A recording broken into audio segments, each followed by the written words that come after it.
5 बजे अहाँके जे छै से तेसर चरण के बाद चारिम चरण के वोटिंग के जे छै से अहाँके प्रचार प्रसार बंद भऽ जेतै। कहीं न कहीं बिहार के 5 गो मुद्दा पर 5 गो लोकसभा के संगे हम जे छै से अहाँके जे प्रेस कॉन्फ्रेंस में रिलीज भेलै हँ अरविंद केजरीवाल के प्रेस कॉन्फ्रेंस पर कहीं न रहा हम सब कवर केलहुँ और ओहो पर किछु विशेष बातचीत करब। अरविंद केजरीवाल जे छै से अगिला 20 दिन जे छै से जेल के बाद हुनका 2 तारीख के जबाक छै, 1 जून तक हुनका रिहाई भेटलै हँ। तो आवे वाला दिन में बहुत सारा बात कहलकै। पहले हम अहाँके बिहार के 5 गो लोकसभा के सीट के बताए छी। उजियारपुर नित्यानंद राय कैंडिडेट छथि, वोट में भारी टक्कर छै।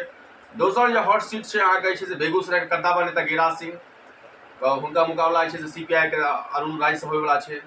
तेसर जे छै से जे अहाँके समस्तीपुर जे कि एलजेपी आर सब रामविलास के पार्टी से अहाँके शामबी चौधरी अशोक चौधरी के पुत्री वर्सेज अहाँके ओहिठमा जे छै से अहाँके कांग्रेस